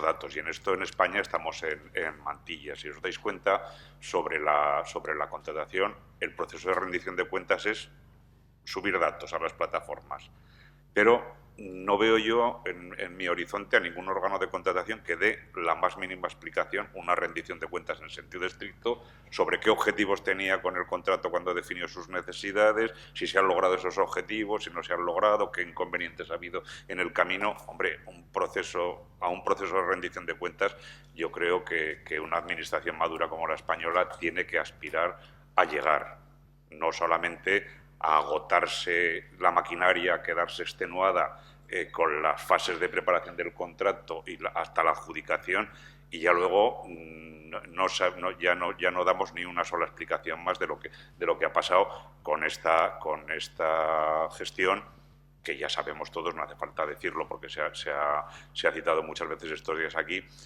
la cantidad ingente de recursos presupuestarios que mueve en cada administración pública, ¿no? Y bueno, sobre la contratación pública estratégica, yo creo que el control no es el problema de la contratación pública estratégica, pero que si no se produce, y yo creo que la convicción que tenemos todos ahora en este momento es que eso está todavía en sus albores, ¿no? en sus primeros balbuceos, que los órganos de control también tienen, como decía también María Antonia hace unos instantes, también tienen que abrir su enfoque para poner de manifiesto los resultados de sus trabajos de control, que ahí hay un déficit, que ahí hay un problema, y que también eso es cumplimiento de la normativa de contratación pública europea y española, que el contrato cumpla, además de las necesidades implícitas de la provisión de bienes y servicios a la que se aspira, que cumpla también otros objetivos estratégicos que se buscan con la contratación. Nada más. Muchas gracias. Doña María Antonia González Pavón. Perdón. Para terminar, bueno, recalcar que estoy de acuerdo con lo que decíais antes, porque parece que aquí un poco demonizamos a los órganos de contratación y los pobres bastante hacen. Y es verdad que la experiencia que hemos vivido en estos últimos años con la pandemia, el COVID, la guerra, es verdad que hemos recibido fondos a mansalvas, como decían ellos, eso lo hemos vivido todas las administraciones y la ejecución era realmente difícil y bastante complicado lo tienen. La verdad es que es una tarea, la de los órganos de contratación, bastante complicada. Pero yo, para terminar, me gustaría volver a hacer una reflexión sobre la organización administrativa en materia de contratación, y ver, bueno, cómo debe organizarse y dónde tiene que estar ubicada y con quién se tiene que relacionar, puesto que la estrategia de contratación pues va un poquito más allá, ¿no? Va hacia ese impulso de políticas públicas a servir de motor de la economía. Yo creo que deben estar en permanente conexión, si no depender, que a lo mejor esto es ya demasiado osado, ¿no? Pero bueno, es una reflexión que dejo porque al fin y al cabo no es más que eso, ¿no? Es una reflexión. En permanente contacto con los órganos que tienen las competencias en materia de economía, porque al final va a servir también para que desarrollen su labor. Y por otra parte, creo también que es muy importante tener una dirección de los órganos de contratación potente, una dirección única que dicte instrucciones, que se vean arropados, que se vean respaldados, que establezcan unas pautas comunes para todos los órganos de contratación, que eso yo creo que todavía las administraciones actualmente están un poco estructuradas en base a dar cumplimiento a lo que era la ley de contratos anterior, en la que, bueno, la misión de la contratación fuera, pues eso, proveer de bienes y servicios y poco más, ¿no? Entonces, bueno, quiero hacer esa reflexión para que, bueno, que todos pensemos en ello y que creo que es hacia dónde debemos ir. Muchas gracias. Doña Olga, escribano. Yo, por concluir, creo que hay que resaltar de nuevo la importancia de la planificación. Creo que hay que hacer un guiño claramente a los órganos de gestión de contratos públicos. Y en este sentido creo que se les exige, por ejemplo, en tema de información que deben dar y de rendición de cuentas, es que tienen que dar la misma información a una gran variedad de organismos, y esto genera una carga de trabajo innecesaria. Creo que debemos avanzar hacia un único punto de información, y en este sentido se manifiesta la propia Estrategia Nacional de Contratación Pública, a fijar la lista de los datos que deben de facilitarse, valorando qué datos son importantes y se deben de dar, para poder restar un poco esa carga de trabajo que tienen y esa responsabilidad que asumen. Insisto en la importancia de la profesionalización, y esto va a facilitar mucho pues la labor de todos los órganos de gestión. Y por terminar, sí que creo que esos análisis globales, por ejemplo, a través de la supervisión, vienen a solucionar algunos de los problemas que hemos planteado y son palanca de cambio. Por ejemplo, se han filtrado o se han introducido una serie de nuevas búsquedas en las plataformas que facilita pues muchas veces la vida en encargos a medios propios, por ejemplo, o en contratación estratégica, que no existían, y que, por ejemplo, la plataforma de contratación del sector público ha recogido el guante que le lanzábamos y en eso se ha avanzado. Y también un poco se observa un pequeño cambio de tendencia en planificación, van mejorando levemente los datos. Y bueno, un poco pues impulsar sobre todo el tema de la planificación y la profesionalización, que creo que son claves en la contratación pública. Muchas gracias. Llegamos ya al final de esta mesa. Yo quiero agradecer a todas las personas que han intervenido por su rigor y disciplina en el uso del tiempo, y cuando uno está en una mesa y ve que se han preparado los temas y que bueno, ha fluido todo con coherencia y congruencia, pues es muy grato, ¿verdad? Moderarla. El problema es cuando hay que moderar mesas que son muy difíciles de moderar, cosa que nos habrá pasado alguna vez a muchos de nosotros.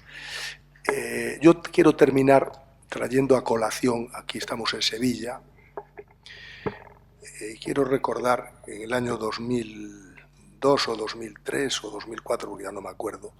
Yo entonces era director del Instituto Nacional de Administración Pública y en la época que yo estuve hacíamos un acto de inauguración con una conferencia de alguna personalidad ilustre, y en uno de esos años invitamos a don Manuel Francisco Clavero Arévalo a que fuera a impartir esa conferencia y vino.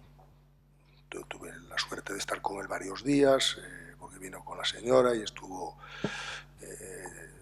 dando unos paseos por Madrid, y recuerdo que la conferencia fue sobre el sentido constitucional de la administración. Y por aquel entonces había una polémica, no solamente doctrinal, acerca de qué palabra o qué término podría ayudar a entender el sentido de la administración en un Estado compuesto como el Estado español, donde hay distintos componentes, comunidades autónomas, municipios,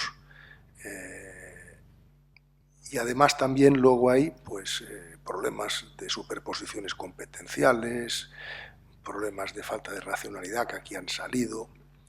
Y él usó una palabra que a mí se me ha quedado bastante grabada, porque es la primera vez que la oí, luego se la escuché a un ilustre profesor aragonés, Lorenzo Martín Retortillo, que le hablaba de la administración sincronizada. Sincronizada, que es una palabra que quizá muchos de nosotros nunca hemos escuchado, pero es una palabra que refleja muy bien la necesidad de que entre las administraciones y también las de control, ahora que es el caso que nos ocupa, haya un diálogo, una colaboración constante y continua, con seminarios de estudio, de reflexión. Yo recuerdo también en la época que dirigí la Escuela Gallega de la Función Pública que a veces hacíamos reuniones entre los magistrados de la Sala de lo Contencioso y los funcionarios de los ayuntamientos, y ahí se hablaba claramente de los problemas que había en los expedientes, y los magistrados decían, mira, es que esto lo hacéis mal por esto, por esto. El diálogo es importante, esto lo hacéis bien, no solamente es para reprender o recriminar.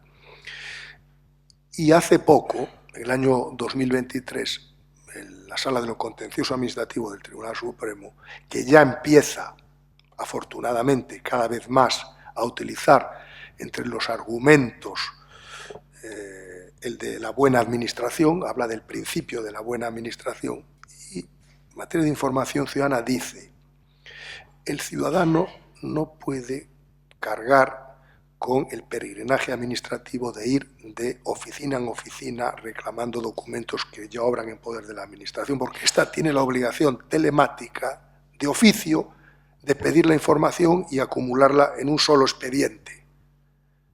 Bueno, creo que estas reflexiones que aquí hemos escuchado de personas que conocen la materia, que tienen responsabilidades y que han hecho propuestas de reforma, nos pueden ayudar a mejorar los sistemas de gestión y también de contratación pública. Y como son las 11, vamos a terminar y pido para ellos un fuerte aplauso.